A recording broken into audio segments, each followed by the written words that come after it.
What's up guys, it's the Croc here, and we're back with video 2 in my Season 8 Renekton guide. This video is going to be focused mostly on the early game parts of laning and what you should be doing in terms of items and treating each matchup differently. Farming levels 1 to 2, you have a few options. First of all, if it's an easy matchup, you could slow push and rush for level 2. Or if it's a difficult matchup with lots of poke like Teemo, you let them push you in under tower and then you farm and just soak up XP and take as little damage as you can. Farming under tower, melee minions take 2 tower shots and 1 hit.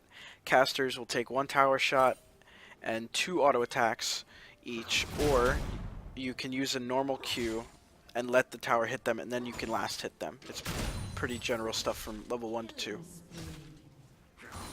In most top lane cases, you're going to ward your river bush around 2 minutes and 40 seconds. Once you back and buy items, if you get a control ward, if you're on red side, you're going to ward your tri-bush with that control ward near the wall that separates Krugs from red.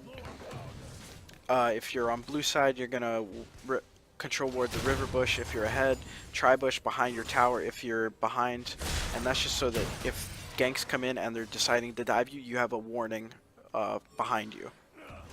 In terms of early game buys, if you have 500 gold or less, you have a few options. You've got boots, armor, longsword, and potions. Not much you can do with 500 gold. If you have 1,000 gold or less, you can get a double longsword and a potion, boots, armor, and a potion, longsword, a ruby, crystal, and a potion. If you have 1,200 gold, you can get either Phage, you can get Tiamat and a potion, you can just rush Ninja Tabby or Merc Treads and a potion, or you can get a Spectre Cowl for matchups like Teemo or any AP poke heavy champions. Talking about leveling up abilities, level 2 you take W for an easy matchup like Riven or Yasuo or other melee matchups where you can easily land your stun. You're going to take E if they're a ranged poke heavy champion like Teemo, Quinn, Vayne, things like that. Level 3 is your huge power spike. You need to get aggressive at level 3. The only thing is when you're trading, you need to manage your Fury. Don't waste Fury on an empowered E. Use Fury only on an empowered stun or on a Q for more lifesteal. 2 simple trades at level 3. You can auto attack W, auto attack Q, or you can E, auto attack W, auto attack Q, auto attack E.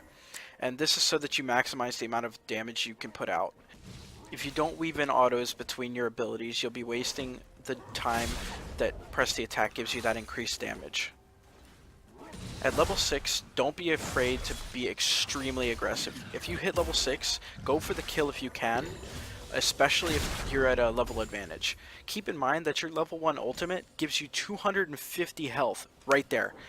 That's a lot in the early game. At levels 11 and 16, it gives you 500 and 750 health on the spot. The last thing to think about in terms of early game is whether or not you're going to be taking Ignite or TP. You take Ignite in games where you don't think you can make TP plays to bot lane. If bot lane is guaranteed to win, this would be a situation in which Ignite would be a fairly useful asset. You take TP because Renekton has a lot of lane pressure to begin with, and I take it almost every game because most of the time your bot lane will lose if you don't help them, and the time when you're going to TP to bot lane is if the enemy bot lane is pushed in, or if they're getting ganked by the jungler or their mid laner. You can also use it to TP back to lane if you're behind in farm, or if you've just been killed. Hope this taught you guys a lot about Renekton's early game. Stay tuned for the next video in the guide to Renekton for Season 8.